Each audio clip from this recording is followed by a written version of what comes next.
Ese día estaba yo levantándome y con otros compañeros fuimos a comprar unos tacos. Y había un puesto de tacos donde 3 de mis amigos estaban comprando su desayuno.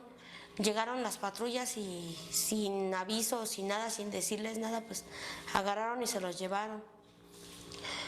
Cuando llegaron camionetas de patrullas, de policías, de las de 4x4, con elementos de seguridad, se bajaron y empezaron a agredir a compañeros.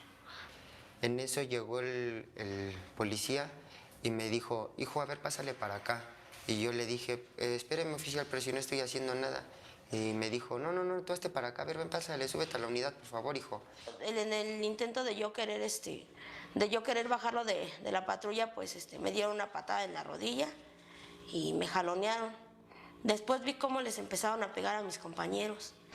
Incluso jalonearon a uno de los hijos de uno de los chicos, un bebé de los chicos, y pues yo nada más corrí a agarrarlo. Nos llevaron, yo creí que nos iban a llevar a la delegación y no sabía yo por qué nos había subido, no estábamos haciendo nada malo. Entonces nos llevaron a lo que es una calle que está en lo que es la Alameda. Entonces ya vi yo ahí que estaban los carros de los policías y las motos. Entonces se acercaron luego dos policías y le dijeron, ¿qué pasó, pareja? Y le dijo, no, lo que pasa es que no sé, nada más me dijeron que subiera a los chavos.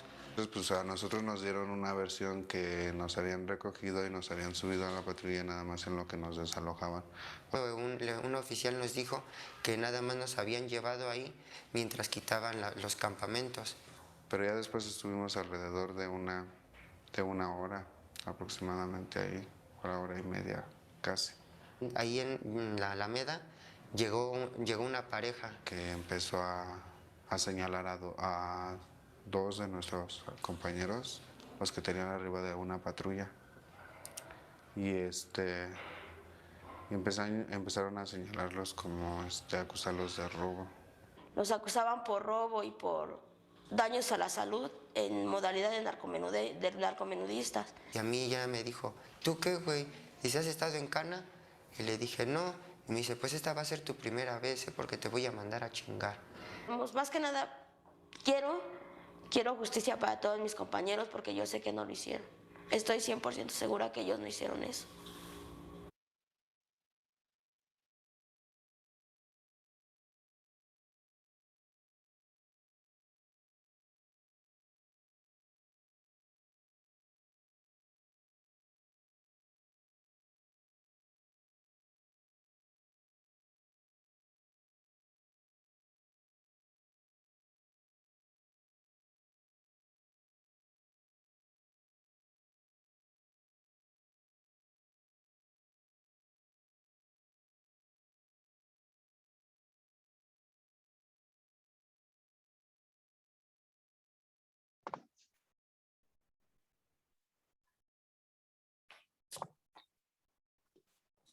Bueno, luego de este video, vamos a dar comienzo entonces a nuestra sexta mesa en esta conferencia sobre situación de calle en América Latina.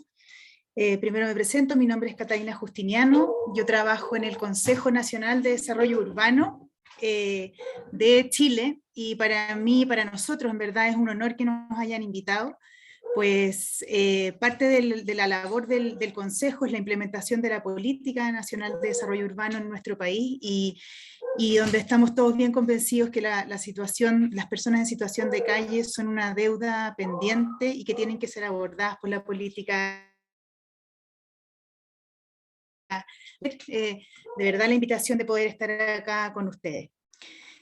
El Centro de Investigación e Incidencia para la Superación de la Situación de Calle en América Latina, CISCAL, con la colaboración de Corporación Nuestra Casa, Corporación Moviliza, Acción Solidaria del Hogar de Cristo y el Doctorado de Trabajo Social de la Universidad Alberto Hurtado, organizan esta conferencia sobre situación de calle en América Latina 2021.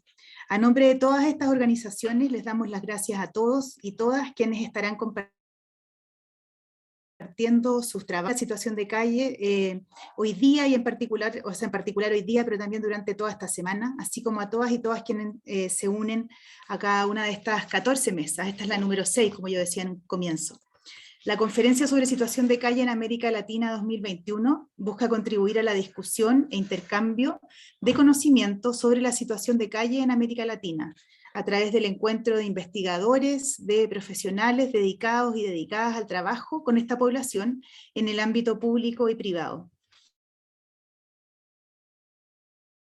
¿Ya? Y es así presentaciones de investigaciones, sistematizaciones, ensayos y experiencias de distintos países y ciudades latinoamericanas. Tema muy importante, ¿verdad? O sea, instancia muy importante para poder reflexionar y sacarle mucho más partido, digamos, a la reflexión que hace cada uno desde sus países, desde sus realidades, donde podemos encontrar puntos en común. El registro de todas estas presentaciones y mesas van a estar disponibles en el sitio web de Siscal dentro de las próximas semanas, ya eso para su tranquilidad. Hoy día en esta mesa abordaremos en particular la relación entre situación de calle y ciudad, y para ello tendremos exposiciones sobre Uruguay, México y Chile. Primero vamos a escuchar cada una de estas presentaciones y vamos a dejar las preguntas para el bloque final de la mesa. Entonces para eso les vamos a pedir que dejen sus preguntas y sus comentarios en el chat, ¿ya? Y después los vamos a recoger para poder hacer la ronda de preguntas. Entonces, para comenzar, le vamos a dar la palabra a Martín González Echanis, académico de la Universidad de la República de Uruguay. Su presentación se titula Los externos, la presencia de personas en situación de calle en el espacio urbano en el centro de Montevideo. Muy bienvenido, Martín, muchas gracias y te escuchamos. No, por favor, gracias a todos. A ver si se ve. Ay, como...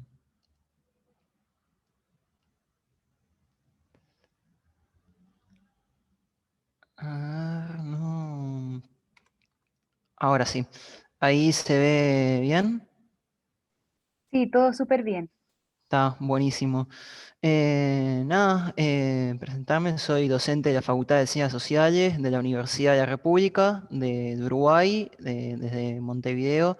Presentar la ponencia de los externos, la presencia de personas en situación de calle en el espacio urbano del centro de Montevideo. Para comenzar, voy a exponer algunas cifras sobre las personas en situación de calle, que la tendencia fue a un aumento que es progresivo y sistemático desde fines de la era progresista, años 2018, 2019, hasta la actualidad, ¿no? Llegando a cerca de 4.000 personas en situación de calle, de las cuales fue llamativo el incremento en el periodo entre el censo de 2019 y 2016, que se duplicó las personas durmiendo en la intemperie, ¿no?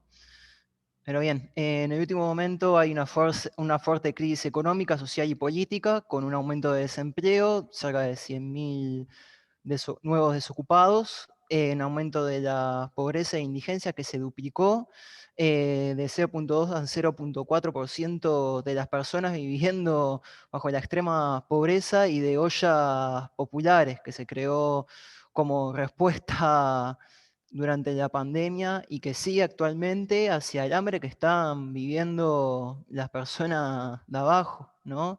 Llegaron a haber 700 ollas y que varias persisten. Bien, en los últimos años hubo una discusión sobre la presencia de personas en situación de calle en los espacios públicos de los medios masivos de comunicación, asociándolos al delito de vandalismo en la sociedad, al alcohol y además drogas ilegales, ¿no? Se considera como algo que inversamente disminuye el valor de las propiedades, espanta clientes, espanta turistas, atenta, digamos, es considerado como un peligro para la mercancía, ¿no?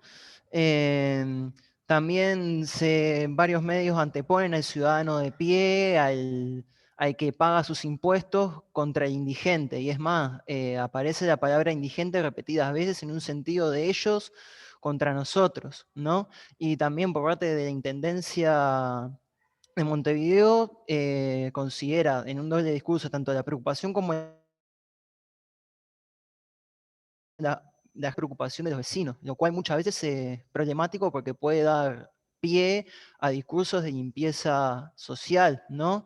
Se inciten propuestas de expulsión, de control de lugares, con la no admisión, la arquitectura defensiva y ejercicio de la autoridad a partir de leyes, en este caso la ley de faltas y la internación compulsiva, controles de documentos y la ley de urgente consideración de gobierno de derecha. Las dos leyes anteriores fueron propuestas y votadas por la izquierda progresista y hay constantes llamamientos a aplicar la ley de faltas. Y también muchas veces, ¿no? Están porque quieren, porque no entienden el sistema de refugio, buscando explicaciones exclusivamente de carácter personal y de la conducta desviada, lo cual existen cuestiones sociales que son más complejas, que van más allá de la cuestión individual, y muchas veces hacer énfasis en individual esconde varios discursos atrás, ¿no? Y posicionamientos políticos. De caso que fueron espacios que fuertemente utilizados por las personas en situación de calle, de constante referencia por ellos, que hubo notoriedad pública sobre su presencia, y espacios que se pueden caracterizar por su uso y por el vínculo que hay, ¿no? Son espacios del centro de Montevideo que gran parte de las personas en situación de calle están ahí, tanto en intemperie como en albergue, incluso en pensiones, aunque hay otras zonas que tienen Uruguay. Es la Facultad de Ciencias Sociales de la Universidad de la República, la explanada del Banco República en la Plaza de los Bomberos y la terminal de Tres Cruces. Sobre la Facultad de Ciencias Sociales, es una facultad que se considera de puertas abiertas, aunque las acciones a veces ponen en entredicho eso. Hay un ambiente calefaccionado, baños, acceso a internet y computadoras. En el año 2018, a principios del año 2018, comienza a haber tensiones en la sala de informática.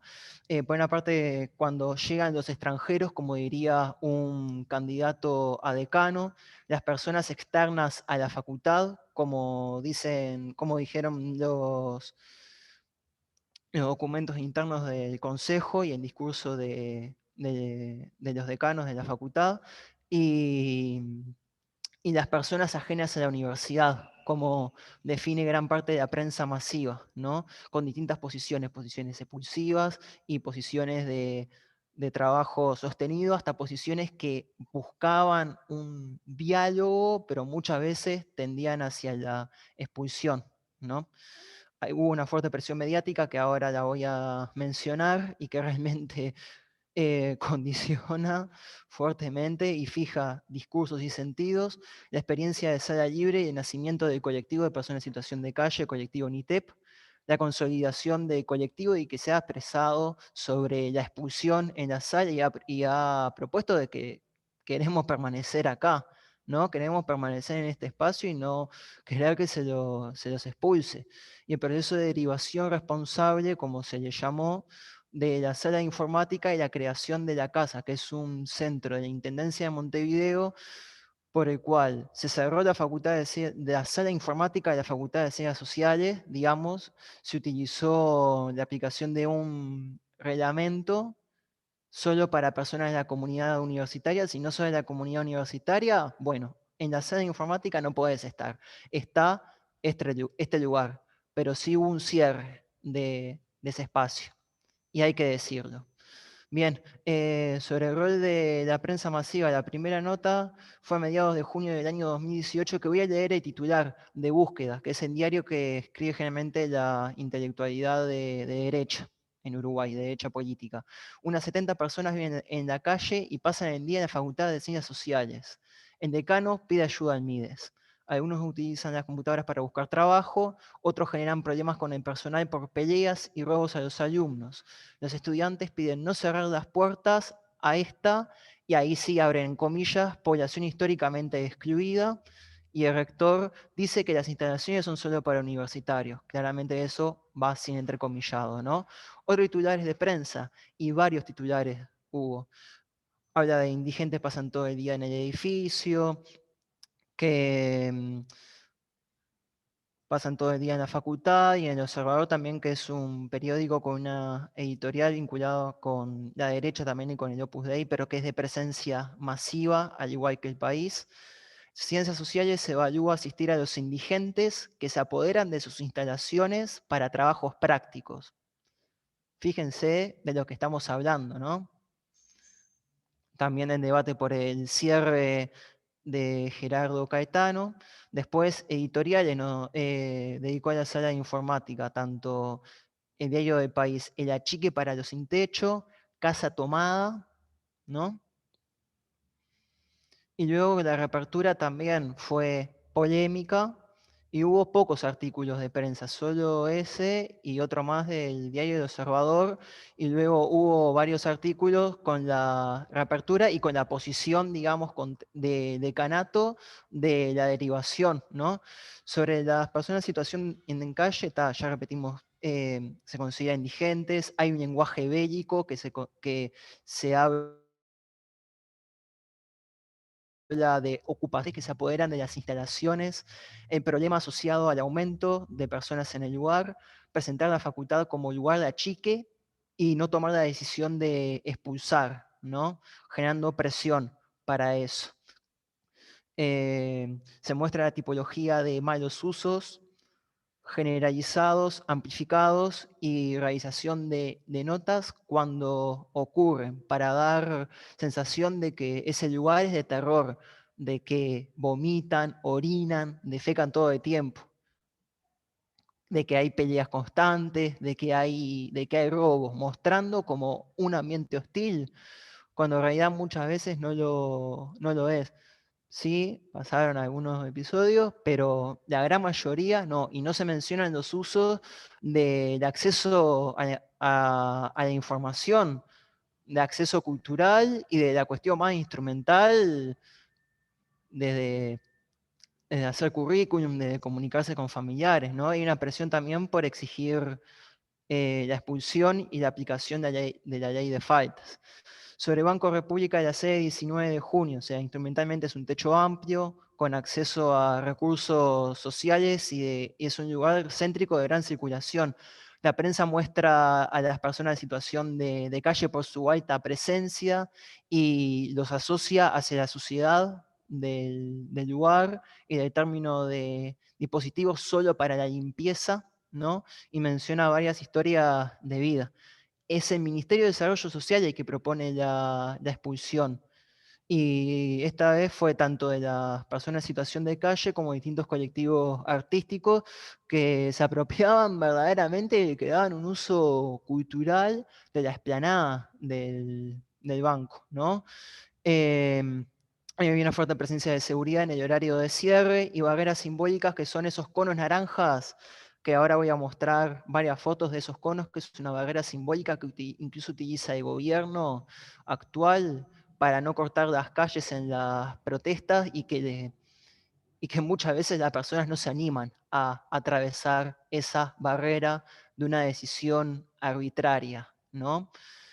Colectivo ya formado fue una de sus primeras acciones en protesta hacia la expulsión, y después del cierre hay una vigilancia, las tácticas de las personas en situación de calle, que, para que no sean detectados y para intentar refugiarse en los momentos de lluvia, de viento, y que están siendo condenadas a una movilización forzada, a que vos no podés permanecer allí, ¿no?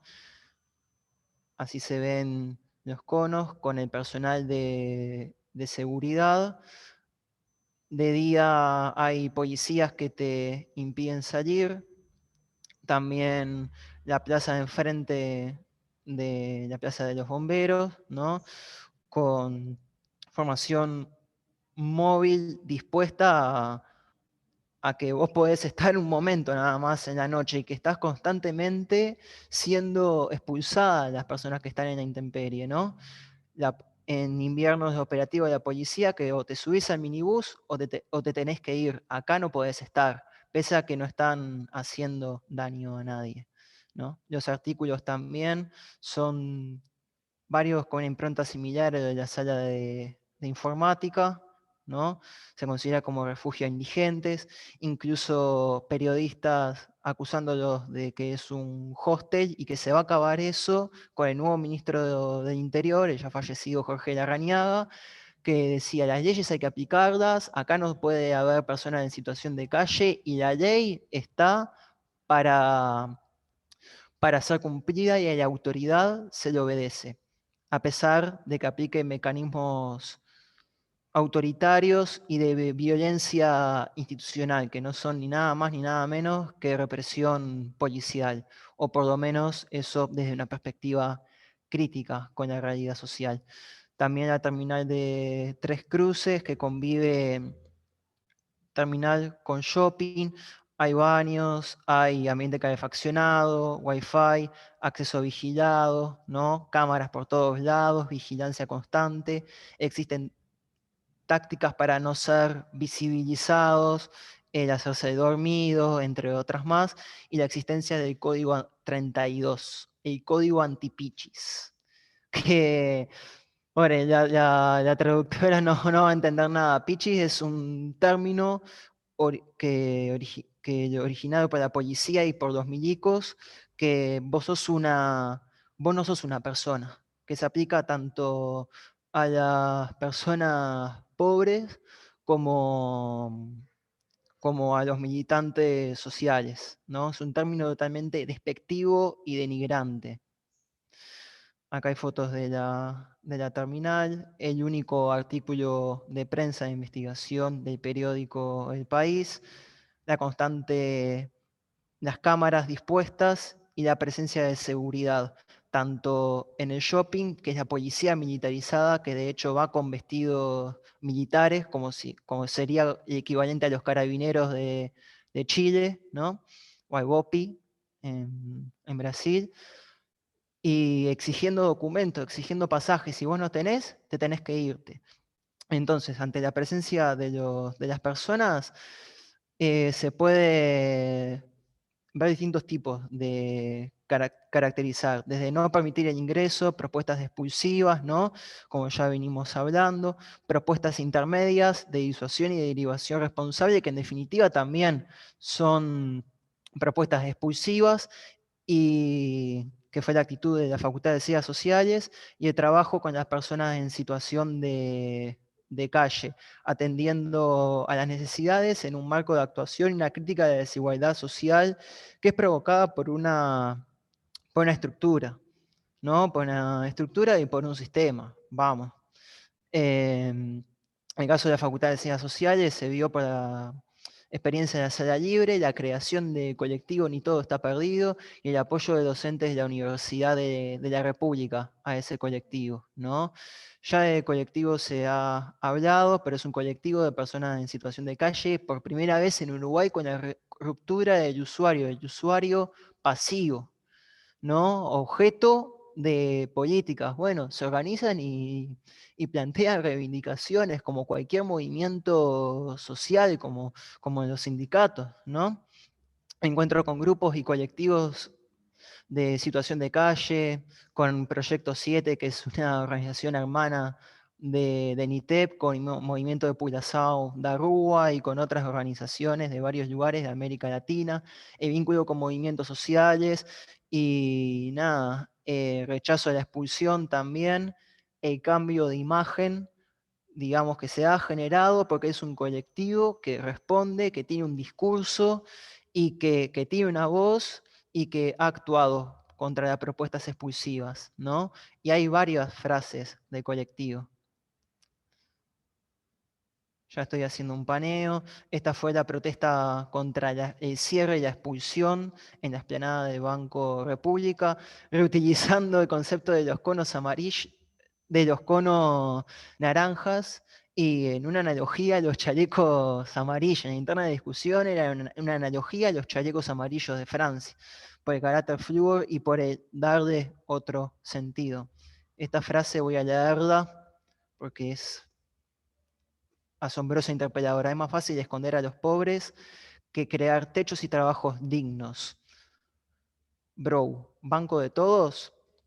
el colectivo exponiendo, ¿no? Las frases, nada impide ser sobre nosotros, reclamos el derecho a existir, nada de nosotros sin nosotres, entre varias frases que han acuñado el colectivo y que también se ha retroalimentado desde organizaciones hermanas. Y para finalizar, algunas reflexiones y algunas preguntas interpeladoras, ¿no? La existencia de miradas estigmatizantes y tergiversadoras de la realidad, que es un desafío poder romperlas y que para romperlas es necesaria la acción colectiva, ¿no? Hay existencia en un centro de Montevideo con grandes desigualdades sociales, existe un uso de espacios y una falta de propuestas para necesidades básicas, de espacios diarios, creativos, de cultura, también instrumentales para la búsqueda de trabajo, para la generación de emprendimientos, de baños, de duchas, incluso en la noche no hay propuestas, digamos, de calle. Las únicas propuestas que hay son los albergues, son los refugios, la intemperie no hay, solo el reparto voluntario de alimentos y filantrópico, no más que eso. Y también denota la concurrencia de la sala informática de la facultad de que hay una cuestión de necesidad de acceso a tecnologías, ¿no? Una complejidad por los distintos tipos de personas en situación de calle, por edad, por género, salud mental, hay varios tipos, ¿no? Propuestas que no sean segregadoras, que no sean de pobres para pobres y no solo para personas en situación de calle, que busquen verdaderamente una integración de las dos PCC, de la población en situación de calle y de la población en situación de casa. Y hay tácticas de sobrevivencia para satisfacer necesidades, para encontrar recursos y también para eludir esos controles de expulsión que son arbitrarios. Respuestas también organizadas, no organizadas, la necesidad de políticas sociales, especialmente en tiempos de recortes, y atender a las cuestiones estructurales. El surgimiento del colectivo, ¿no? Que eso ya venimos hablando. Las experiencias exitosas que solo con apoyos sociales y con recursos, no es con voluntarismo, no es con costo cero, es con recursos, con trabajo, con propuestas que generen procesos autogestionados también, ¿no? Y nada, en desafío de construcción de miradas no estigmatizantes y expulsivas. Entonces, las preguntas, y ahí termino, y mil disculpas por excederme por el tiempo, preguntas interpeladoras, básicamente, como para cerrar. ¿Cómo se entiende el espacio urbano? ¿Para qué actividades? ¿Para quiénes? ¿Cómo construir un derecho a la ciudad, ese famoso derecho a la ciudad, y que tanto, por lo menos personalmente, en la posición política y ética defendemos con las personas que pierden sus derechos? ¿Qué imagen se produce y reproduce sobre las personas en situación de calle y la presencia en el espacio urbano? ¿Qué respuestas se pueden elaborar ante las necesidades de las personas en situación de calle en sus varias esferas, personales, colectivas, institucionales también, y en las cuestiones materiales como para poder sobrevivir en lo estructural, ¿no? Que es necesario decirlo y explicitarlo, que hace a un sistema opresor. Cómo promover el uso del espacio urbano desde una perspectiva de derechos y no punitivista, atendiendo a las complejidades, pero sobre todo a perspectiva de derecho, de respeto de derechos humanos y que no punitivista, si no se recae a lo que aparece en el video, que son imágenes del día a día en varias ciudades del mundo, ¿no? ¿Qué espacios se pueden crear y modificar? Y especialmente qué tienen para decir y proponer las personas en situación de calle, tanto las organizadas como las no organizadas. Y en eso las personas tienen mucho para decir, para contarnos, para reflexionar, para proponer, para problematizar y para poder movilizarse. Así que es eso, muchísimas gracias y la seguimos ahora con las exposiciones y con las preguntas. Muchas gracias, Martín. Muy interesante tu presentación y también las preguntas interpeladoras para que le vayamos dando vuelta, ¿verdad?, a la reflexión. Antes de presentar a nuestra próxima expositora, quisiera motivarlos para que puedan hacer sus preguntas a través del chat, para que aprovechemos después de esta ronda de presentaciones una discusión interesante. Le vamos a dar la palabra ahora a la maestra en geografía Rosa Marta Peralta, de la Universidad Nacional Autónoma de México.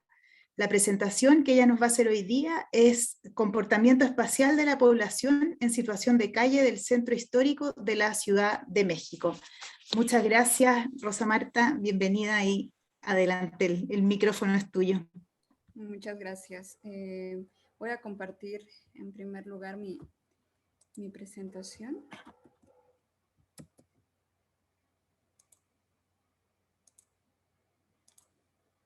Listo, ok.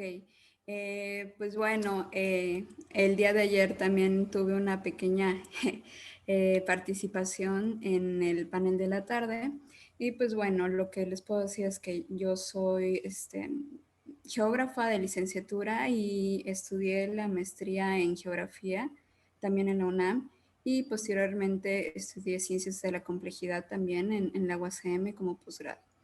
En este caso, pues bueno, el día de ayer nosotros abordábamos la importancia de las dinámicas urbanas para la población en situación de calle. Y en este caso apuntábamos hacia la centralidad urbana para poder, bueno, como un agente atractor de la población en situación de calle por las características que se enumeraron el día de ayer. En este momento, o con esta presentación, vemos, bueno, si bien ya se especificó cuál es la importancia geográfica, ahora vamos a ver la perspectiva de las poblaciones en situación de calle. Entonces, para ello hicimos un análisis desde la perspectiva de la geomática, que es una rama de la geografía, en la cual pudiéramos apreciar algunos comportamientos espaciotemporales, obviamente los que tal vez pueden medirse, obviamente hay otros que no, pero pues viendo o poniéndonos básicamente desde la perspectiva de las personas en calle, ¿no?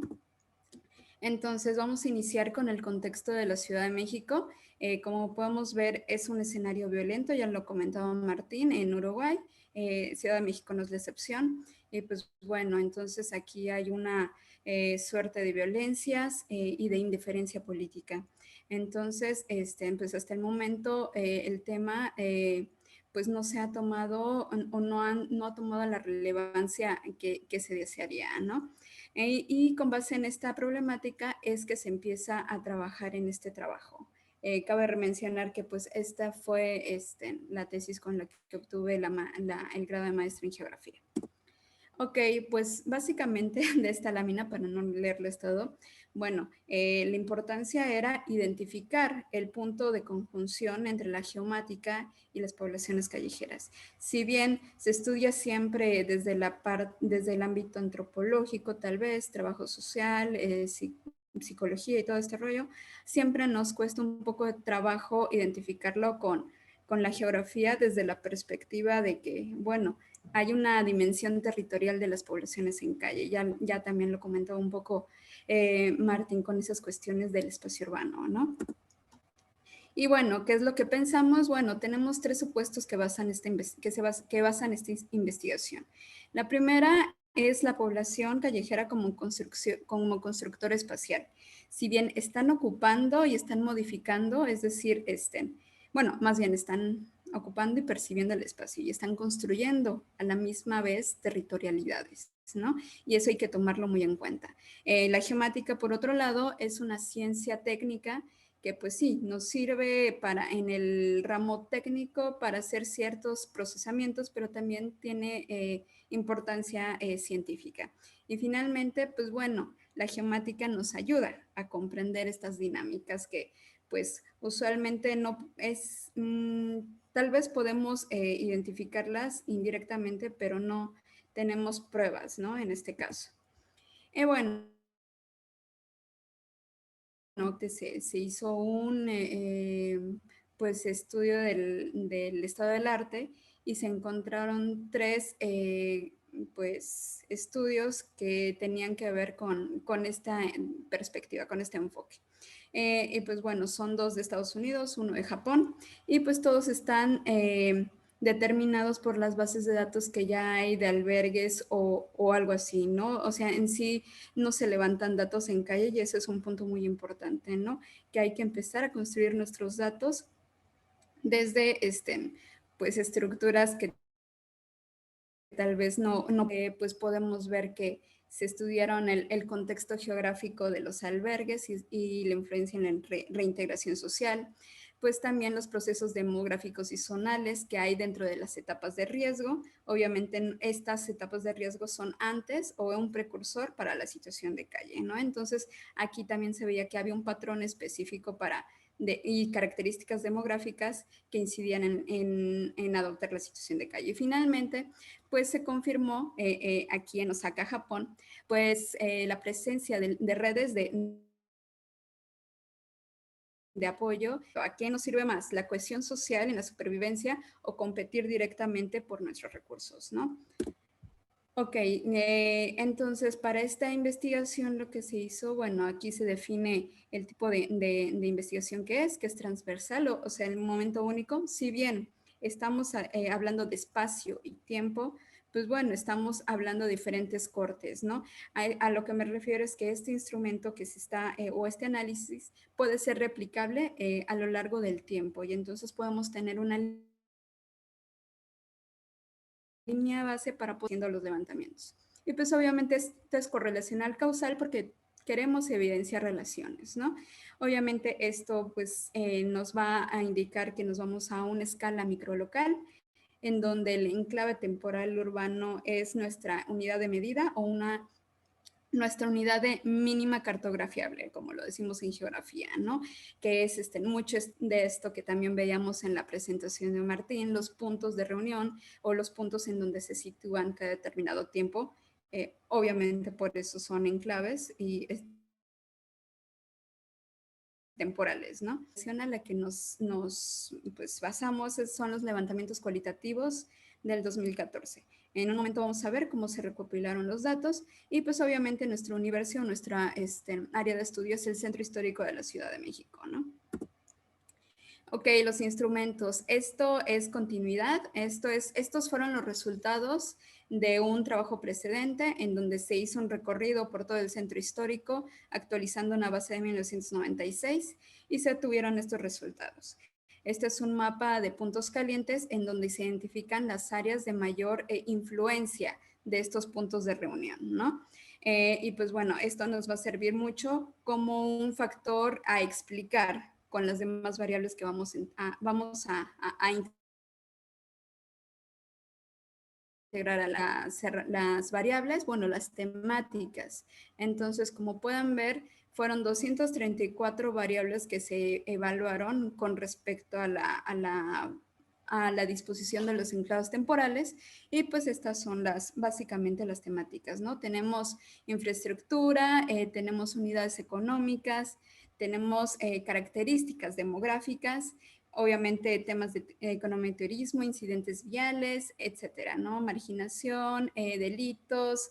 Bueno, aquí en el cuadro lo podemos entender bastante bien y pues todas estas fueron analizadas. Obviamente en el mismo año, eso sí hay que decirlo, en el mismo año que se hizo el levantamiento, que fue 2014. Ok, entonces esto se analizó desde 2 perspectivas. Los primeros, los coeficientes espaciales por área de influencia, era un método más laxo. Queremos capturar la interacción de los objetos y dinámicas espaciales próximas a los enclaves para evidenciar correlaciones, ¿no? Obviamente es un análisis de proximidad y lo que nos está diciendo, que esa es una parte muy importante, poder interpretar qué es lo que vamos a hacer con la herramienta.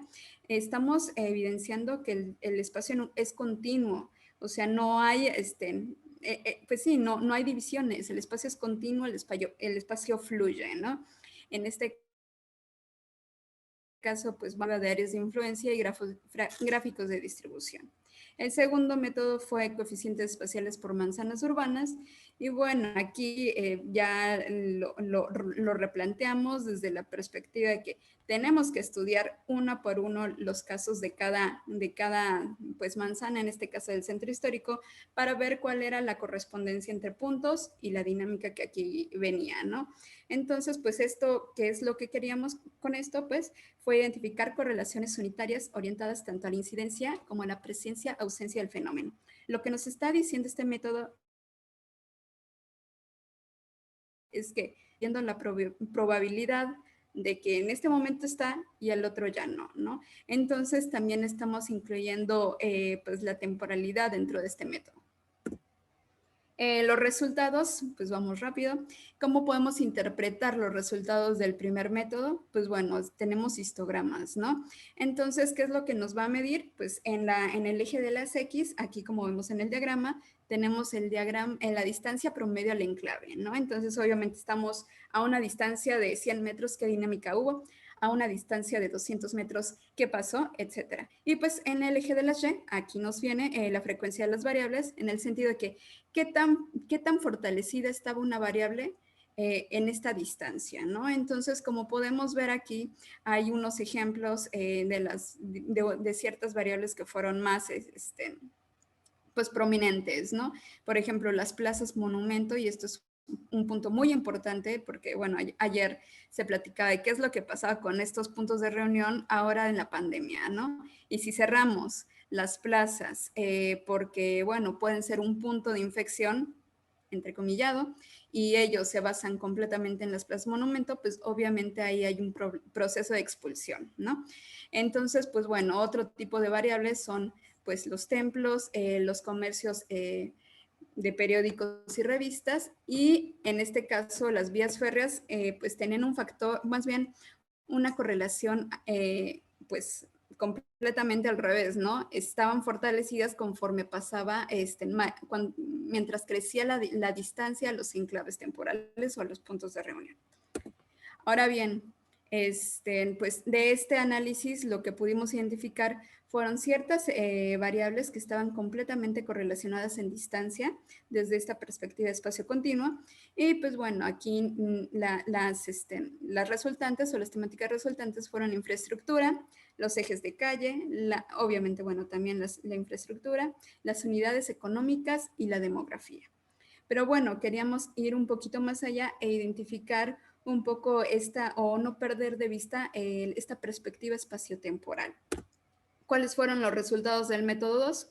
Para eso se hizo, bueno, ya después de un análisis geoestadístico, y quiero enfatizar eso porque también son herramientas desde la perspectiva geográfica, pues bueno, tienen explicación este listado de temáticas, ¿no? Entonces ya adicionalmente a la infraestructura nos están diciendo, bueno, pero también está influyendo la economía y el turismo, y cómo, pues con los museos, ¿no? Pero también los incidentes viales están repercutiendo o tienen influencia sobre los puntos de reunión. Y cómo, pues entonces aquí se presentan o hay influencia de choques con lesionados, choques sin lesionados, otros tipos de accidentes que no están identificados como lesionados o atropellados, o finalmente atropellados, ¿no? También tiene que ver la marginación urbana, o por ejemplo el patrimonio cultural desde la perspectiva que se están ocupando, o hay influencia en los inmuebles de valor histórico. Y pues obviamente la Ciudad de México es un punto muy susceptible a los temblores, a los movimientos telúricos. Sorpresivamente también están correlacionados a este tipo de riesgos, ¿no? Muy bien, entonces aquí los resultados vienen en tres fases. El primero, el modelo global. Este es el modelo que tenía mayor ajuste desde la perspectiva estadística, el que más ajustaba a nuestro fenómeno. ¿Y qué es lo que nos está queriendo decir? Bueno, en general, en todo este espacio del centro histórico, lo que vamos a ver es que hay mucha influencia de lo que son infraestructuras, los comercios mayoristas y minoristas, el turismo, la vialidad, la marginación y el patrimonio cultural. Desde la perspectiva de las variables independientes o explicativas que están aquí, como plazas monumentos, vuelven a pasar, estaciones de metro, pues bueno, pues sí, transporte, pues, y pues ya podemos identificar. O sea, no me detengo a citarlas una por una, pero pues bueno, aquí ya les pongo el listado para que puedan checarlo. Esto es desde la perspectiva general de toda el área del estudio. Pero entonces queremos identificar también cuál es la influencia, porque estamos de acuerdo que el espacio no es homogéneo, tiene ciertos cambios y tal vez puede influir una variable específica en una parte del centro que en otra, ¿no? Entonces, para eso tenemos el ajuste local.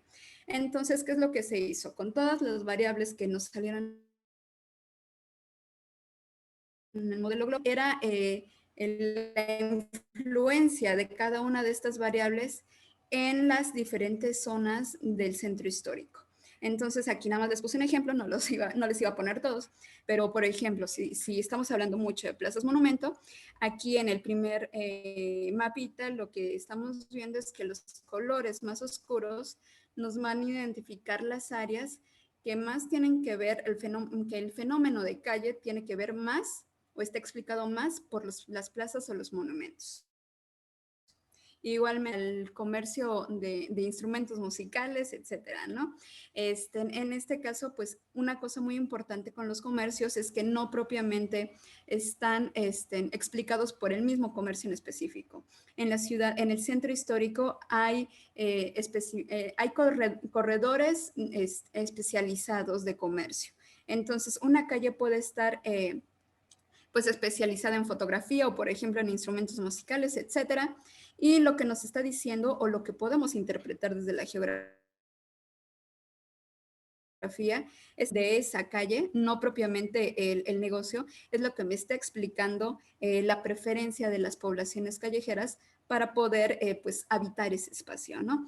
Y pues bueno, así nos vamos con cada uno o nos podríamos ir con cada uno y esto es muy valioso porque ya vamos a ver que podemos identificar lugares y podemos enfocar políticas públicas acotadas a este territorio que es bastante local, ¿no?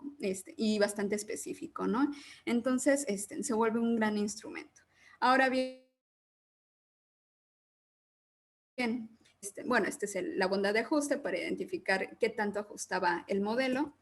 Vamos a ver, pues, por actividad, ¿no? Muy bien, entonces ya vimos, pues, cada una de las variables, pero también, como se ha levantado, se hicieron las actividades que estaban realizándose dentro de los puntos de reunión o los enclaves, pues ya también se sacaron las regresiones propiamente de las actividades, ¿no? Entonces, como podemos ver aquí, pues tenemos diagramas de pie, diagramas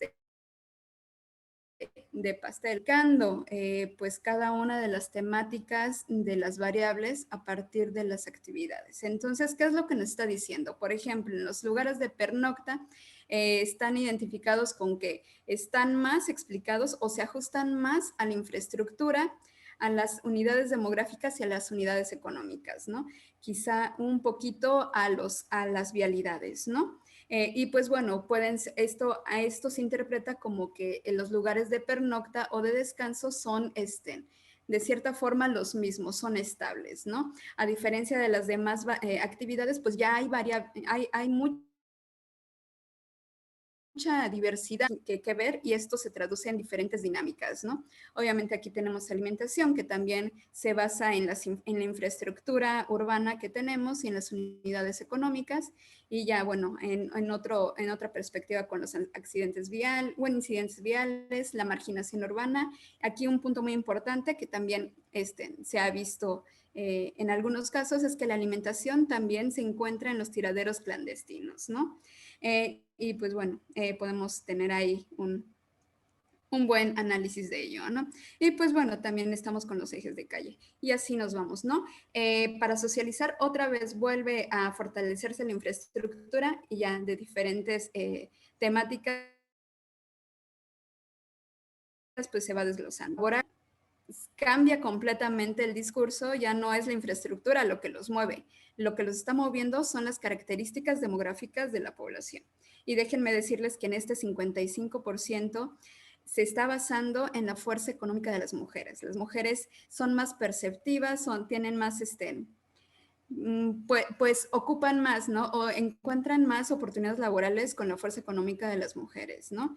Y pues eso es un punto muy importante. Estamos, pues tal vez somos más analítica, ¿no?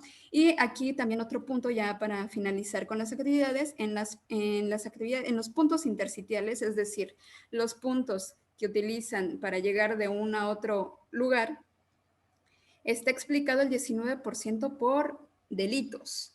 En este caso, podríamos identificar que a lo mejor, o podríamos pensar que a lo mejor ellos mismos están cometiéndolos, pero no, ya se entra a las variables que se están explicando y pues no, es básicamente la forma en la que ellos están siendo violentados,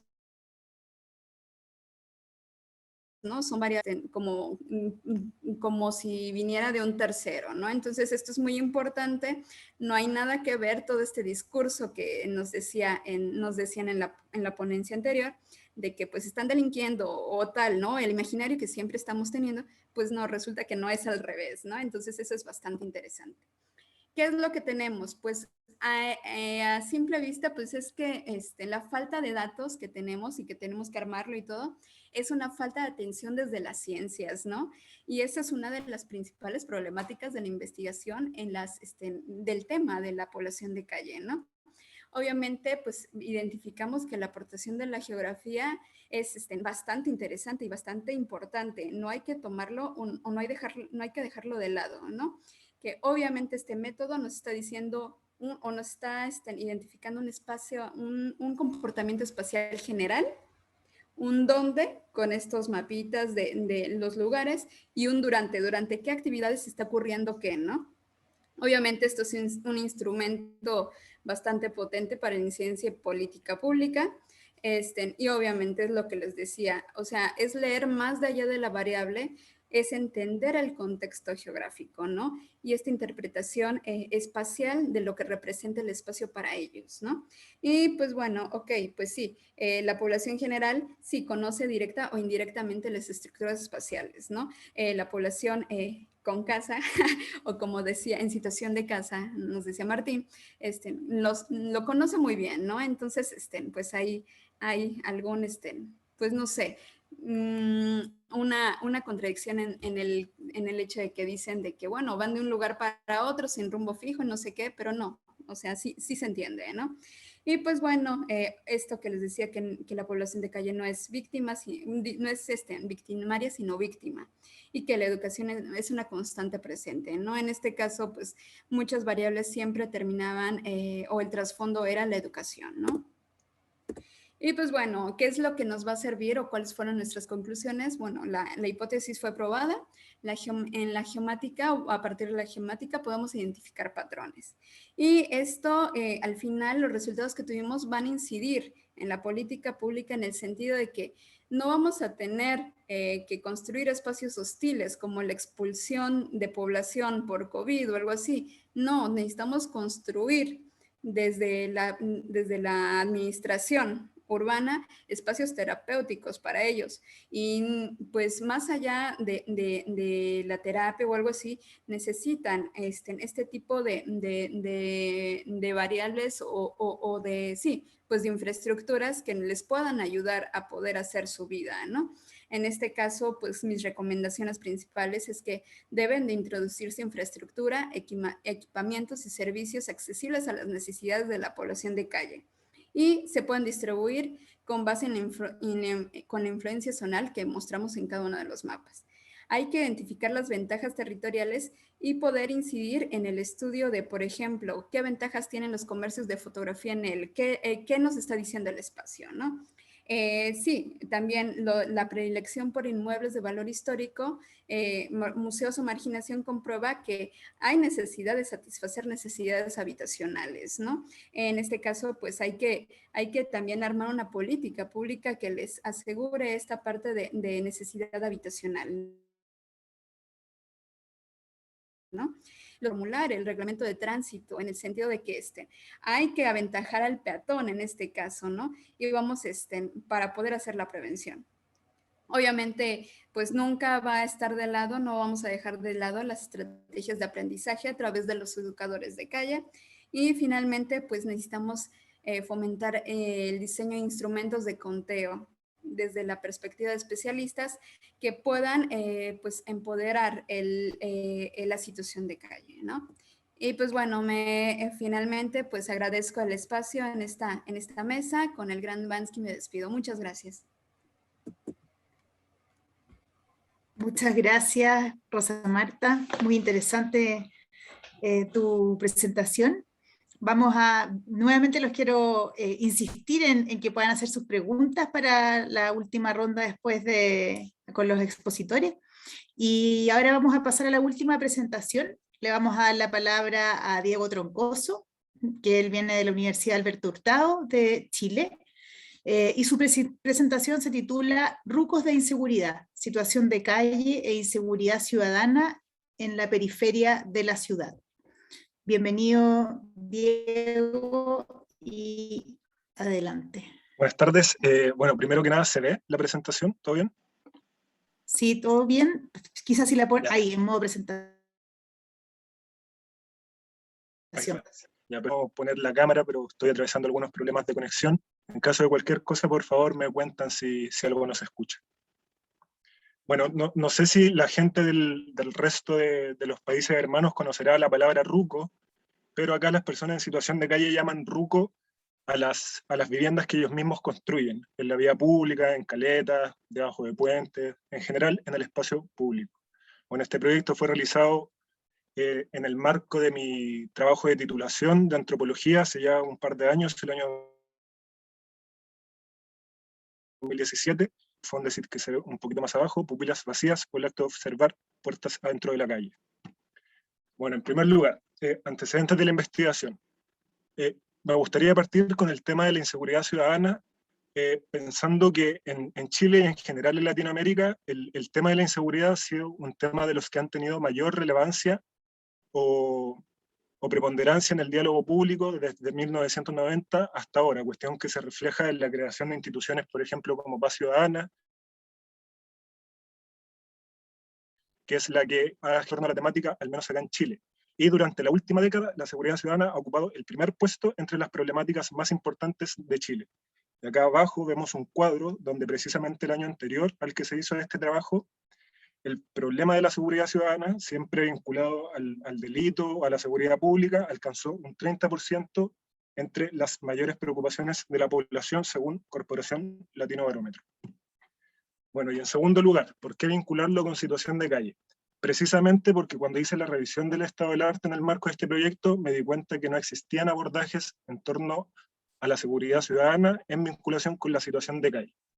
¿Y por qué sería importante abordar esto? Bueno, en primer lugar, porque una de las definiciones sobre la situación de calle nos dice que es la condición de no tener acceso al albergue o de tener un acceso a él que es tan precario que la vida en sí misma y por tanto la seguridad está amenazada. En segundo lugar, porque sabemos que hay muchos prejuicios en torno a la situación de calle, como que son sujetos desvinculados, sucios, agresivos, que vienen de la mendicidad y que son víctimas de problemas psiquiátricos y en su mayoría del consumo de sustancias, según nos dice el Ministerio de Desarrollo Social. Y bueno, ¿esto por qué sería importante? Porque de alguna manera sitúa a las personas en situación de calle como objeto de inseguridad para el resto de la población. Bueno, en tercer lugar, como ya les mencionaba, hay una ausencia de estudio en torno a la materia en vinculación con el fenómeno de la situación de calle. Y finalmente, considero muy importante considerar la encuesta nacional de seguridad urbana del año 2015, que fue la última versión que pude revisar previo a este trabajo, que incorpora el fenómeno de la situación de calle bajo la figura de las incivilidades, que serían ciertos comportamientos catalogados como incívicos en la vía pública. Y bueno, aparte de ¿con qué me refiero? A que el fenómeno de la situación de calle es asociado a la seguridad, a esta encuesta sobre seguridad. Bueno, acá vemos como ya a la mitad del gráfico que las personas durmiendo en la calle son una causa de inseguridad. Y a su vez hay otros fenómenos en esta misma representación que por lo general se ven asociados a la situación de calle, que también serían muy asociados al tema de la inseguridad, tanto como a la vida en la calle, como son el comercio ambulante, los sitios de degazos, descuidados, el consumo de alcohol o de otras sustancias en la vía pública y de perros abandonados, que como sabemos, al menos acá en Chile, con frecuencia acompañan a las personas que habitan la vía pública. Bueno, ¿y cómo llegó a este problema de investigación? En primer lugar, porque la situación de calle surge como un problema ambivalente, tanto como objeto de inseguridad para el resto de la población o la población domiciliada, y como sujeto de inseguridad para sí misma. Hay escasos abordajes que vinculen ambas dimensiones y hay una tendencia a ver el fenómeno como problema de inseguridad exclusivamente para la población domiciliada, de manera paradojal, pensando que la situación de calle implica, como les mencionaba un poco una diapositiva atrás, por definición, una situación de mucha inseguridad. Bueno, y así llego al siguiente objetivo de investigación, que sería problematizar el fenómeno de la inseguridad ciudadana a propósito de la doble condición de la población en situación de calle como objeto y sujeto de ella. ¿Y cuál sería la pregunta que orienta este objetivo? Es cómo la inseguridad ciudadana se sitúa en torno a la población en situación de calle sin que tal representación sea capaz de reconocerla a lo menos como sujeto de ella. Bueno, el marco metodológico, este estudio fue un estudio etnográfico en el que se utilizaron diferentes técnicas para la recolección, principalmente diferentes tipos de observación etnográfica y de entrevista. El tratamiento de los datos se hizo a través de análisis de contenido cualitativo y el muestreo fue de carácter intencional de tipo opinático. Y ahí al costado derecho ustedes pueden ver un cuadro resumen de las personas que colaboraron conmigo en esta investigación, que al final ustedes, si pueden notarlo, son solamente 3 las personas en situación de calle que habitaban el sector que yo estudié, y las otras son habitantes domiciliados, porque me interesaba sobre todo ver cómo desde esta población se consideraba a la población en situación de calle como sujeto de inseguridad, u objeto también. Bueno, acá tenemos un poco más de contexto sobre el espacio. Diego, disculpa que te interrumpa, solo pedirte si puedes hablar un poquito más lento para la traducción. Ah, ya, perfecto. Es que no quiero agotar mi tiempo en esto. Bueno, lo intentaré. Bueno, este trabajo se realizó entre agosto y diciembre de 2007 en un sector residencial de la zona poniente de la comuna de Maipú, en la ciudad de Santiago, que es una de las comunas ya prácticamente que este lugar en específico se sitúa ya prácticamente en el límite urbano. Un poco más hacia la costa ya estaríamos entrando en terrenos rurales. Y aquí en esta representación ustedes pueden ver demarcado con rojo un sitio eriazo en el que habitaban algunas personas en situación de calle. Los puntos marcados son lugares donde en algún momento se emplazaron rucos, donde dice Ramón 1, es donde en algún momento una persona que yo decidí llamar Ramón para proteger su identidad, emplazó su ruco, que posteriormente fue destruido y motivo por el que luego se trasladó hacia el lugar que está demarcado como Ramón 2.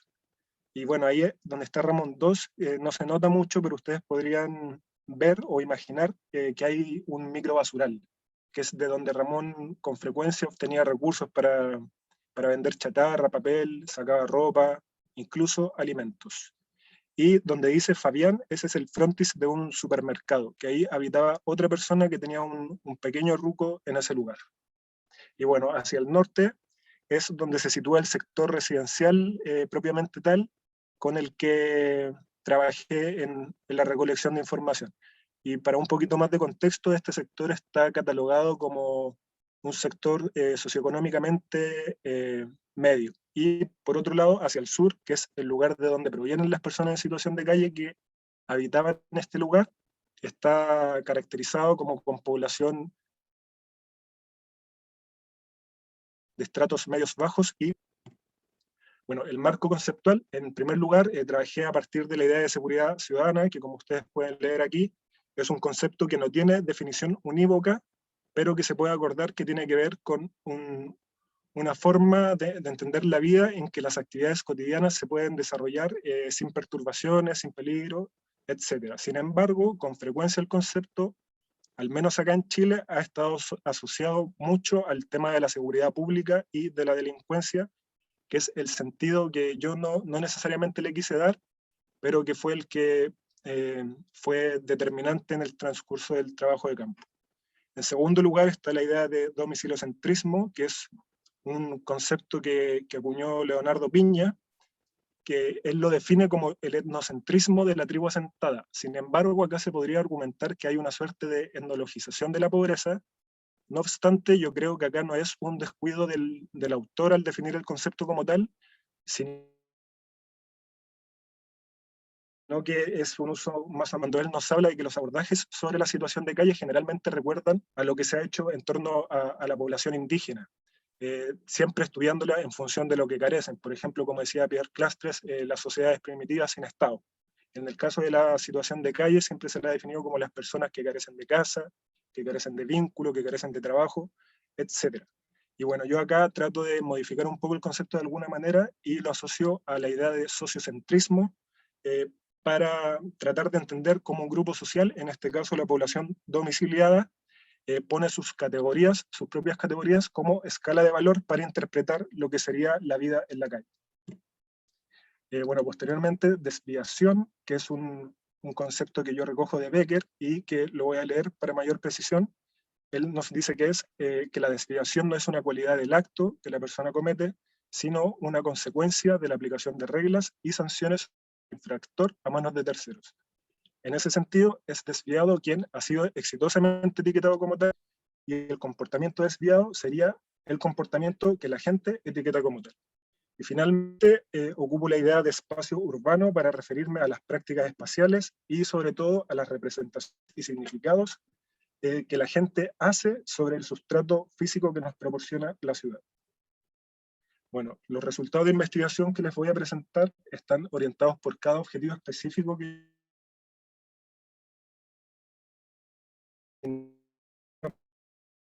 y las personas en situación de calle que habitan el sector estudiante.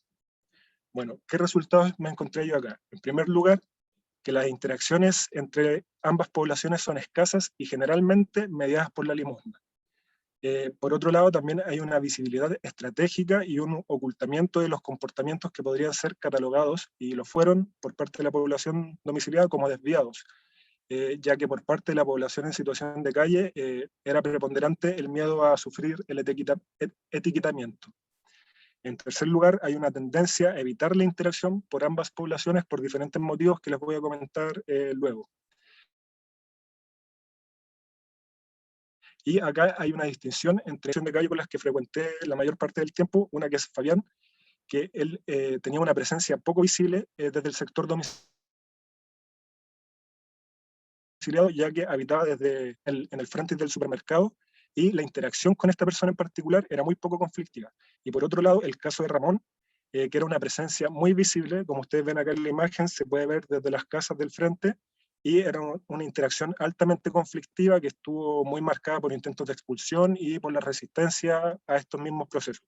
Y bueno, y acá ustedes pueden ver que son los restos calcinados del primer ruco de Ramón, ya que según él me contó en algún momento, o él presume, fue la población domiciliada la que incendió este lugar cuando él se encontraba trabajando. Bueno, otras cosas que me encontré acá fueron muchas concepciones opuestas de lo que podría ser el espacio urbano, cuestión que representaba gran dificultad para el contacto entre ambas poblaciones, y en algunos casos como fuente de conflicto y estigmatización. Por ejemplo, que las personas en situación de calle ocupaban mucho este espacio como un espacio recreativo, donde se juntaban, donde consumían alcohol, conversaban hasta altas horas de la noche, y por otro lado, para la población domiciliada, este lugar como sitio era exclusivamente de paso y muy estigmatizado por cuestiones asociadas a relatos de cosas que pasaron ahí hace mucho tiempo, por ejemplo, que hubo un homicidio o que han asaltado gente.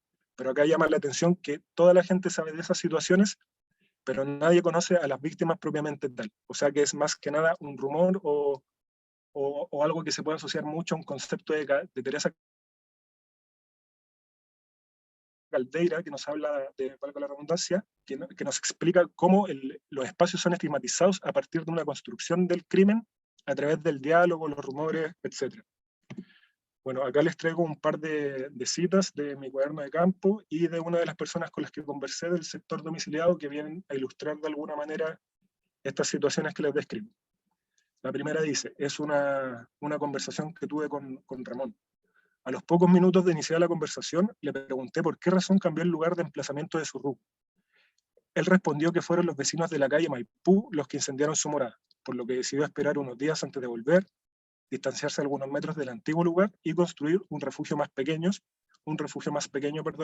para de ese modo llamar menos la atención de los vecinos. Y la otra cita nos dice, porque a veces van a la casa a pedir algún pan o alguna limosna para comer. Y esa ha sido como la mayor interacción que he tenido con ellos. Pero así como hablar en calle, no, porque como te digo, trato de evitar esas conversaciones. En segundo lugar, bueno, estos objetivos responden a cada capítulo de mi trabajo de grado. Este se titulaba La inseguridad es vuelta y vuelta. Frase que me dijo en algún momento Ramón a propósito de que tanto ellos como el resto de las personas pueden experimentar inseguridad por distintos motivos. ¿Cuál era el objetivo de este capítulo? Identificar situaciones que generan inseguridad ciudadana entre las poblaciones domiciliadas y no domiciliadas del sector estudiado. Bueno, ¿qué resultados me encontré acá? Que para la población domiciliada la inseguridad se construye principalmente delitos contra las personas y la propiedad, deterioro urbano y presencia de incivilidades como las que les mencionaba un poco al comienzo. Y acá hay un entendimiento del fenómeno de la inseguridad principalmente a factores ligados al crimen. No hay mucho como de seguridad humana en general. Como les comentaba, la seguridad ciudadana se vincula mucho a la idea del delito, no a otras cosas. En este sentido, las personas en situación de calle aparecen como un factor de inseguridad cuando se presentan en una situación de proximidad geográfica al domicilio. Sin embargo, cuando se les pregunta por la presencia de personas en situación de calle como factor de inseguridad en otros contextos, no un factor de temor alguno. Y también aparecen como factor de inseguridad cuando están asociadas a fenómenos o espacios socialmente estigmatizados, como podría ser este sitio Eriazo. Y bueno, también hay un reconocimiento de las personas en situación de calle como sujeto de inseguridad. No obstante, predomina lo primero y las personas domiciliadas no logran visualizarse a sí mismas como un factor de inseguridad para esta población. Bueno, y la población en situación de calle, ¿cómo define la inseguridad? También concuerda con la población domiciliada al identificarla en situaciones de violencia interpersonal, pero acá también priman otras cosas que podrían estar más vinculadas como a la idea global de la seguridad humana, como son las condiciones climáticas adversas, por ejemplo. También, cuestión que me llamó mucho la atención, es que la inseguridad ciudadana en las personas en situación de calle se construye mucho por el temor a la estigmatización y a la criminalización por parte de la población domiciliada y a los conceptos. Bueno, pero a diferencia de la población domiciliada, la gente en situación de calle se reconocen a sí mismas como objeto de inseguridad para su contraparte que vive bajo la seguridad del domicilio. Y bueno, acá hay una fotografía que no se alcanza a ver mucho, que muestra el segundo ruco de Ramón, allá al lado del basural, al fondo, que es notoriamente más pequeño que la primera construcción que él había realizado. Bueno, acá son igual de ilustrativas que las que presenté anteriormente. Bueno, finalmente el último capítulo de este trabajo se tituló Inaceptables, que es algo que me mencionó Ramón o Fabián, no estoy muy seguro, pero haciendo alusión a la población domiciliada que los discriminaba por su condición de persona en situación de calle.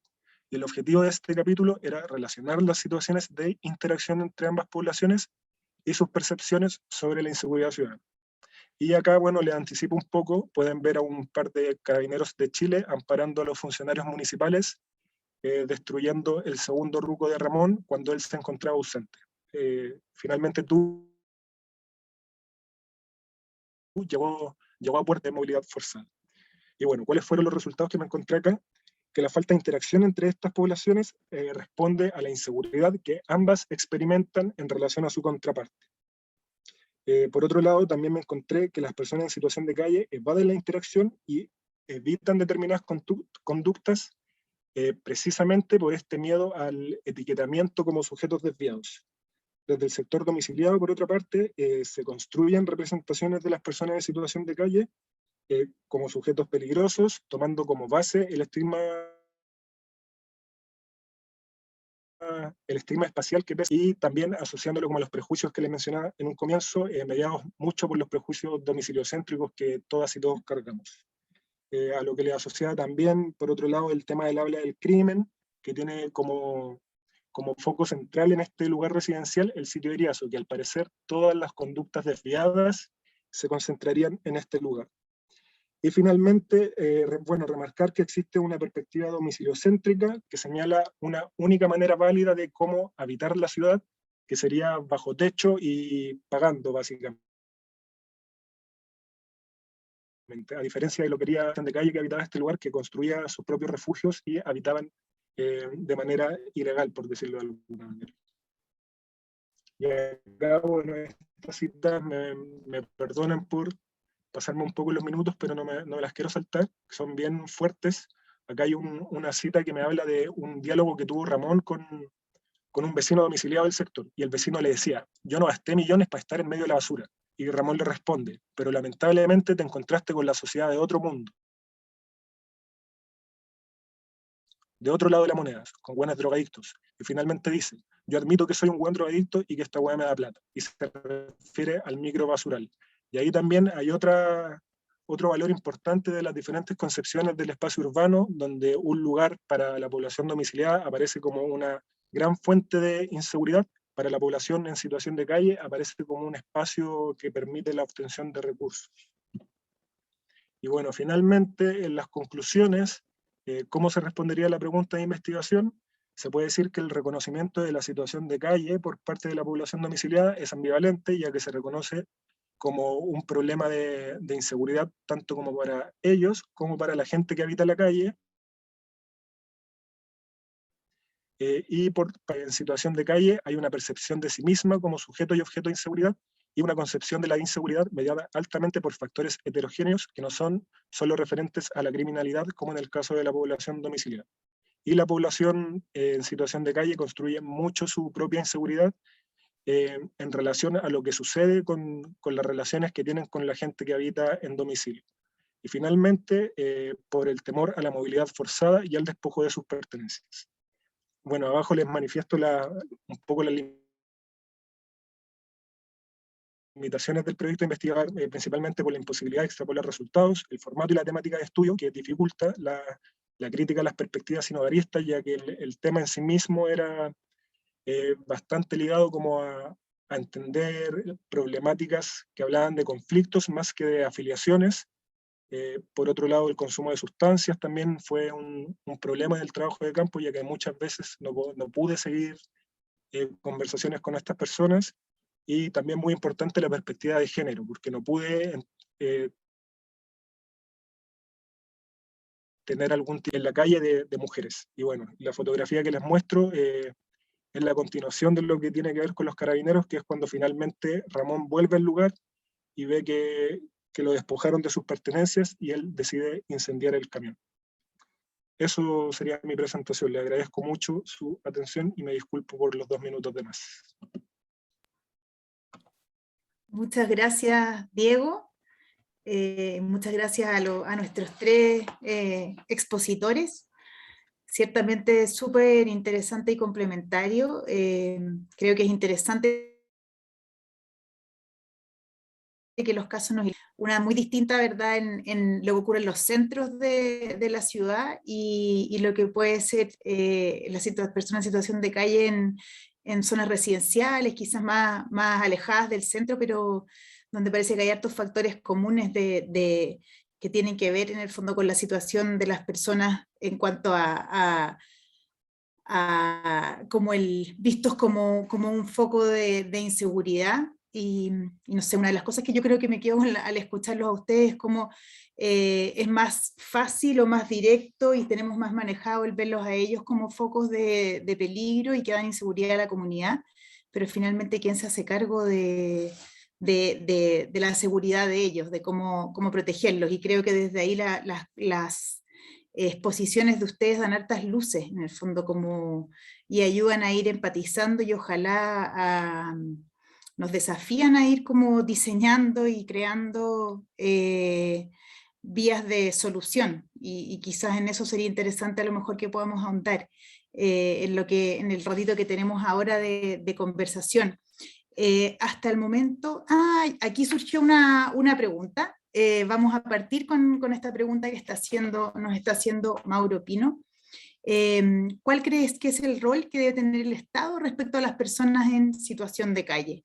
Yo creo que en la línea de lo que yo también estaba comentando, ¿verdad? Si podemos ir como hacia allá, como por dónde podrían ser esas vías de solución. A lo mejor podemos ir con el mismo orden de los expositores, partir con Martín, después con Rosa Marta y luego Diego, a no ser que alguien esté muy motivado y quiera responder de inmediato, ¿ya? Entonces la primera pregunta sería, ¿cuál crees que es el rol que debe tener el Estado respecto a las personas en situación de calle?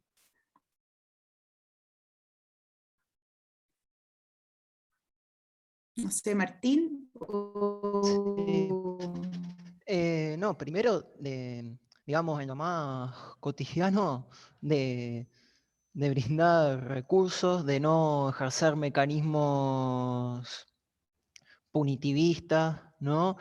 Y de desprecio, generar mecanismos de no expulsión, también, también en cuestión de infraestructura, ¿no? De infraestructura que es totalmente insuficiente en el diseño, como planteaba, en el diseño de los espacios públicos. ¿Son consultadas las personas en situación de calle? ¿Qué recursos son necesarios, ¿no?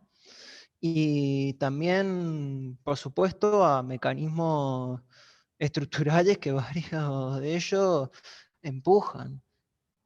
La salud, la vivienda,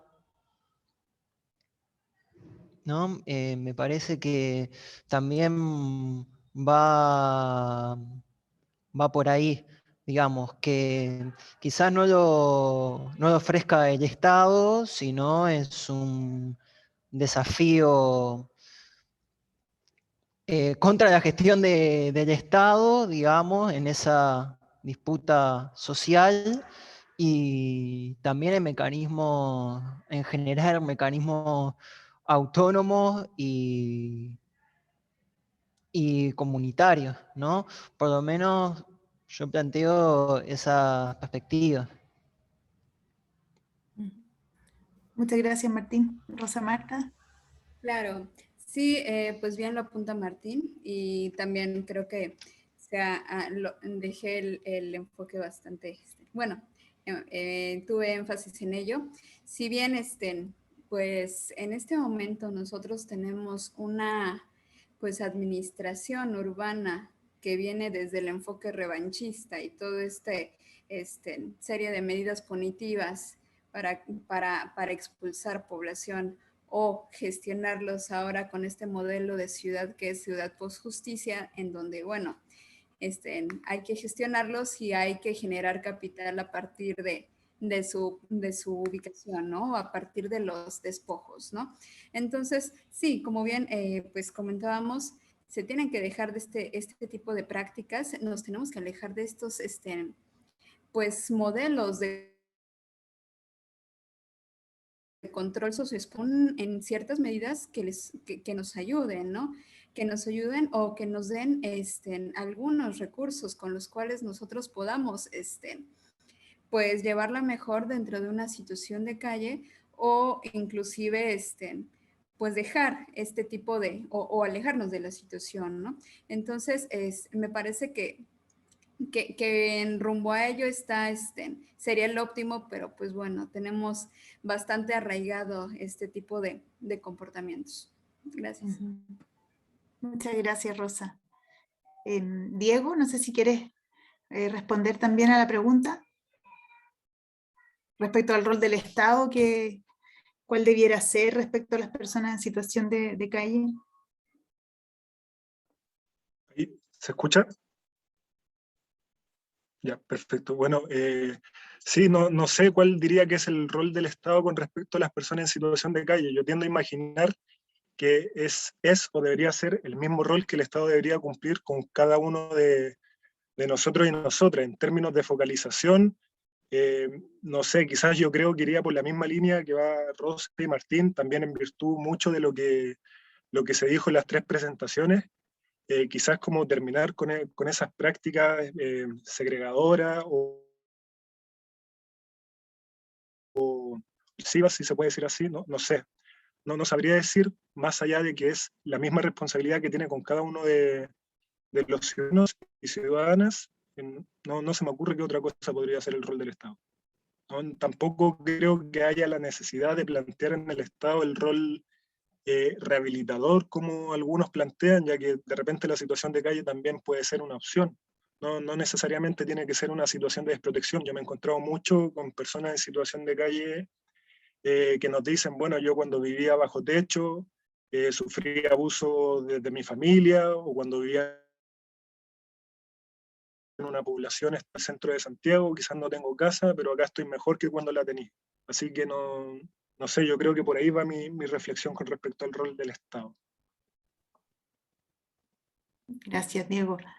Tenemos también una pregunta acá que es para los tres, como respecto a qué elementos son comunes en la relación de las personas con la ciudad, en nuestras ciudades de la región. Quizás ahí también como desde la reacción de cada uno de ustedes ante lo que ha expuesto, lo que han expuesto los otros, quizás puede ser interesante como invitarlos a eso, ya sea hacer preguntas o a comentar también respecto a los otros.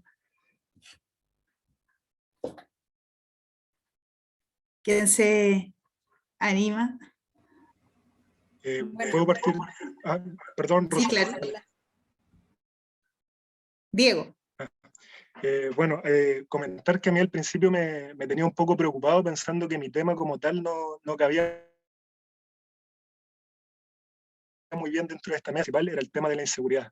Pero en el curso de las presentaciones de Rosa y Martín me di cuenta que, claro, que el tema de la ciudad y la inseguridad va muy de la mano. Y en ese sentido yo creo que una de las cuestiones comunes, porque desconozco en verdad la realidad del resto de las ciudades latinoamericanas, sé muy poco de la situación de calle en otras partes del mundo, pero por lo que pude escuchar en estas presentaciones, una cuestión transversal, el tema del rechazo, de la expulsión, de los procesos de movilidad forzada, cuestión que también he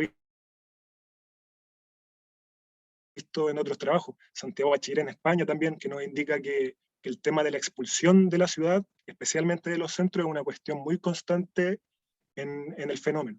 Y por eso también vemos mucho que la población en situación de calle probablemente se desplaza a otros lugares, por ejemplo, debajo de los puentes, sitios de griazos, como en el caso que yo estudié. No sé, yo creo que por ahí podría haber una situación común de la relación de las personas en situación de calle con nuestras ciudades. Gracias, Diego. Ok, pues sí, evidentemente, completamente de acuerdo con Diego. Me parece que, pues bueno, tenemos ciertas características comunes. Prácticamente mi comentario iba por lo mismo o menos, pero yo podría complementar con que, pues bueno, este problema de los incendios y del fuego, que es una temática bastante importante, que es como medida de expulsión o violencia hacia las propias poblaciones, ¿no? Que, bueno, siempre he pensado que es como una forma de purificación del espacio por parte de las poblaciones generales, ¿no? Entonces es algo que me llama la atención, que se encuentra en este tipo de, bueno, en nuestro paisaje latinoamericano, ¿no? Pero sí, completamente de acuerdo con Diego. Sí, voy a comenzar al revés, o sea, desde la parte de las ciudades, desde una apropiación en el espacio, apropiación que muchas veces es considerada como algo negativo, ¿no? De plaza, o mismo el proceso que ocurrió en la Facultad de Ciencias Sociales fue de una apropiación del espacio, que muchos lo consideran como algo hostil y como fuente de inseguridad, incluso por su sola presencia. Después, lo otro también, una ciudad por parte de necesidades básicas y elementales que no están siendo contempladas, necesidades básicas y vitales, como un lugar para dormir, un lugar para orinar, o estar directamente estar condenado a estar indirectamente en la intemperie, o ir a un refugio, ¿no? A un albergue, donde cada vez son más personas, donde se están recortando los gastos, perdón, donde están recortándose los apoyos, y en donde tenés que estar dispuesto obligatoriamente a tener que ir a determinada hora, a bañarte a determinada hora, a poder hacer determinadas actividades a determinada hora, a dormir a determinada hora, a levantarte y a salir forzadamente a las 9 de la mañana, ¿no? Y después lo otro es la parte que ya lo mencionaron de la hostilidad que se sufre, digamos, de la violencia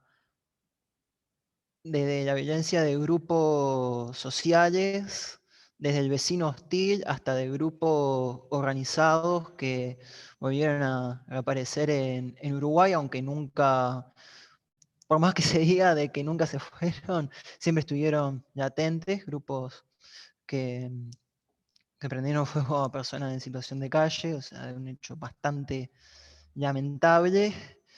Y nada, y también de la violencia policial que están amparados con leyes propuestas por los gobiernos progresistas, pero sin embargo, y que las aplicaban silenciosamente, ¿no? La ley de faltas, que no podés estar en un lugar, el control de identidad, que lo habilitó la ley de procedimiento policial.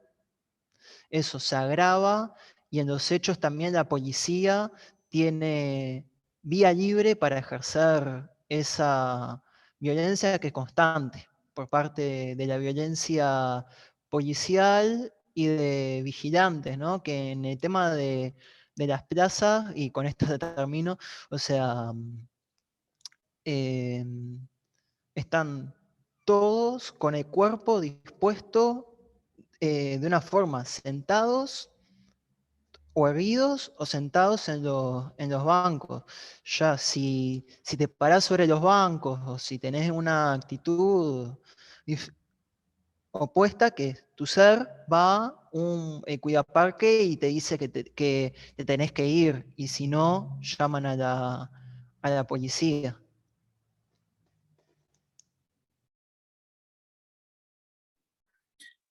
Muchas gracias a cada uno por su respuesta. Quizás antes de terminar, solo invitarlos libremente si alguien quiere compartir alguna última reflexión, algo a lo mejor que se haya quedado en el tintero para luego ya ir cerrando. Diego. No, bueno, agradecer la oportunidad también y la gestión, la importancia de realizar actividades como esta, de reunir a gente de toda Latinoamérica, poder conocer experiencias de gente que está investigando el tema en otros países, me parece muy importante y de verdad lo agradezco mucho, me quedo con eso. Muchas gracias.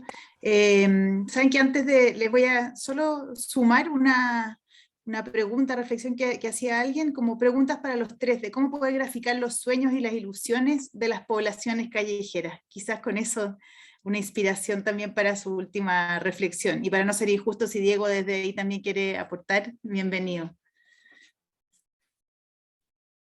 Rosa. Ok, ¿cómo graficar los sueños? ¿Qué preguntan? Desde mi perspectiva, bueno, yo me basaría en la construcción del imaginario de cuál es el lugar ideal o cuál es la vitalidad ideal de la población en calle, ¿no? Y pues bueno, no sé, a lo mejor estos tipos de ejercicio de SIG participativo, cartografía participativa de lo deseable, para mí sería una opción, ¿no? Eso sería bastante interesante. Muchas gracias. Martín. Wow, qué pregunta, ¿no? Sí, en visibilizar los sueños que, digamos, puedan ser compartidos, ¿no? De personas de sujetos que, a pesar de lo que consideran muchos, tienen sueños, tienen historia, generan propuestas y también se puede, digamos, autoorganizarse, ¿no? Eso sin lugar a duda. Y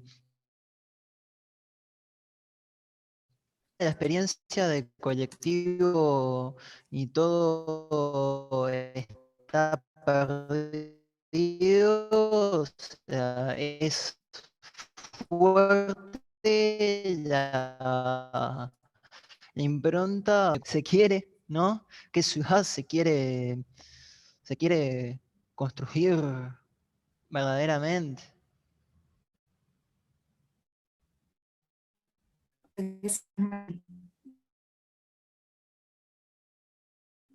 Martín me quitó un poco las palabras de la boca. De hecho, también iba a ocupar el ejemplo de Mi Todo está perdido, que hace un tiempito tuve la oportunidad de encontrarme con algunas notas de prensa de ese colectivo, y yo creo que es una pregunta sumamente compleja y probablemente imposible de responder como tal, pero yo creo que un gran paso para eso sería empezar a escuchar más y preguntar menos, en el sentido de dejar de interrogar el fenómeno simplemente como lo venimos haciendo desde siempre, preguntándonos por lo que carecen las personas, empezar un poco más a escuchar lo que ellas mismas quieren decir, qué es lo que desean hacer, sea en la calle o no sea en la calle, cómo quieren vivir, cómo se quieren organizar, y rescatar este tipo de experiencias que nos dicen que estas personas efectivamente son personas y tienen agencia, que no son solamente sujetos usuarios, como comentaba Martín un poquito antes. Eso. Y nada, una cosita más, saber que en la calle hay artistas, hay varios músicos, poetas, hay obreros también, hay compas que van aprendiendo, hay comunicadores también, o sea, hay de compas que están ahí, que se van generando procesos y herramientas también que es algo poder visibilizar que están y que existen, ¿no? Y que también las personas en situación de calle han tenido. Súper interesante, yo creo que un gran aprendizaje de estas conversaciones y lo que ustedes nos han traído, quizás desde lo que estamos conversando ahora al final, Martín, y desde lo que yo me quedé muy fuerte con la imagen de estos, de los diarios, de los periódicos, cotizan, como quizás también cada uno de nosotros a pequeña escala también lo hace o actúa desde su... como desde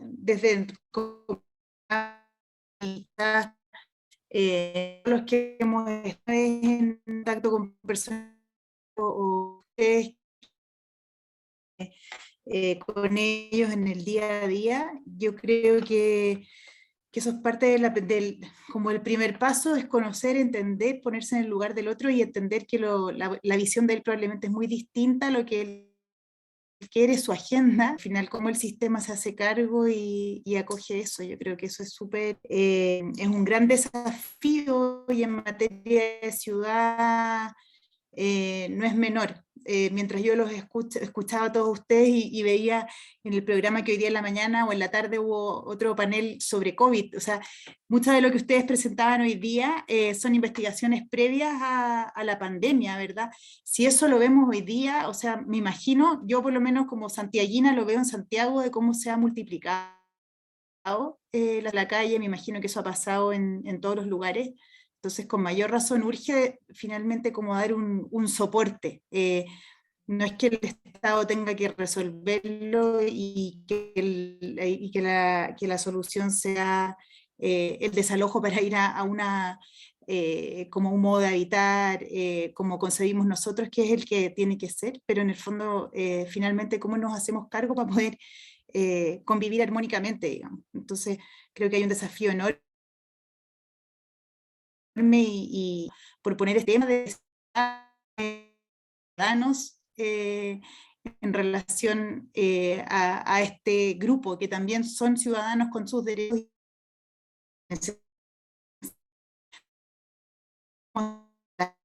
Nuevamente,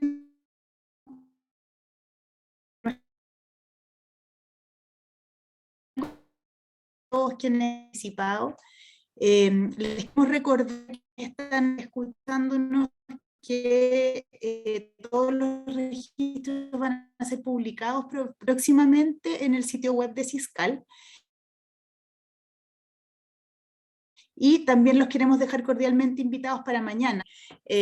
Puedan, dentro de lo que se viene, a las 10 de la mañana, hora chilena, va a la mesa sobre mujeres en situación de calle y va a haber presentaciones de Argentina, Brasil y Chile. Luego, a las 11:45, hacer la mesa sobre situación de calle y género, con presentaciones de Uruguay, México y Chile. Y a las 18 horas, hasta la hora de panel, ¿verdad?, va a ser la mesa sobre situación de calle y diversidad sexual, con presentaciones de Chile y Argentina. Así que los invito a esta gran conferencia que nos permite a todos ir aprendiendo para poder tener mejor respuesta a futuro en todas nuestras ciudades aquí en la región. Así que muchas gracias. Muchas gracias. Bueno, también gracias a ustedes y ya seguimos.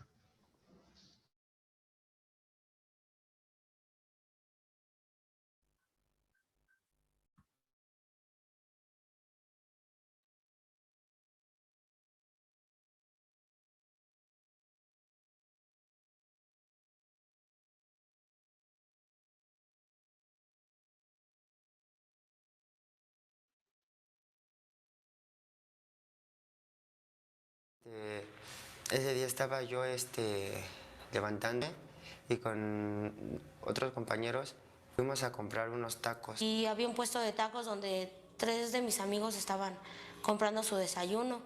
Llegaron las patrullas y sin aviso, sin nada, sin decirles nada, pues agarraron y se los llevaron. Cuando llegaron camionetas de patrullas, de policías, de las de 4x4, con elementos de seguridad, se bajaron y empezaron a agredir a compañeros. En eso llegó el policía y me dijo, hijo, a ver, pásale para acá. Y yo le dije, espéreme, oficial, pero si no estoy haciendo nada. Y me dijo, no, tú hazte para acá, a ver, ven, pásale, súbete a la unidad, por favor, hijo. En el intento de yo querer, bajarlo de la patrulla, pues me dieron una patada en la rodilla y me jalonearon. Después vi cómo les empezaron a pegar a mis compañeros. Incluso jalonearon a uno de los hijos de uno de los chicos, un bebé de los chicos, y pues yo nada más corrí a agarrarlo. Nos llevaron, yo creí que nos iban a llevar a la delegación y no sabía yo por qué nos había subido, no estábamos haciendo nada malo. Entonces nos llevaron a lo que es una calle que está en lo que es la Alameda. Entonces ya vi yo ahí que estaban los carros de los policías y las motos. Entonces se acercaron luego dos policías y le dijeron, ¿qué pasó, pareja? Y le dijo, no, lo que pasa es que no sé, nada más me dijeron que subiera a los chavos. Entonces, pues a nosotros nos dieron una versión que nos habían recogido y nos habían subido a la patrulla nada más en lo que nos desalojaban. Un oficial nos dijo que nada más nos habían llevado ahí mientras quitaban los campamentos. Pero ya después estuvimos alrededor de una hora aproximadamente ahí, hora y media casi. Ahí en la Alameda llegó una pareja que empezó a señalar a 2 de nuestros compañeros, los que tenían arriba de una patrulla, y empezaron a señalarlos como acusarlos de robo. Los acusaban por robo y por daños a la salud en modalidad de narcomenudistas. Y a mí ya me dijo, ¿tú qué, güey? ¿Dice, has estado en cana? Y le dije, no. Y me dice, pues esta va a ser tu primera vez porque te voy a mandar a chingar.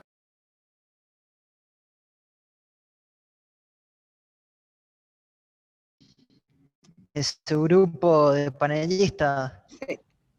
No, eso, para comentar de que ojalá termine la pandemia y podamos volvernos a vernos presencialmente. Sí, porque lo malo es que volvemos a nuestros Sí. países a tener que hacer una cuarentena de 10 días, entonces eso es lo difícil. Oye, Isa, ¿pero cuánta gente está participando, amigo buena? No me fijé, fíjate cuántos habían. Estamos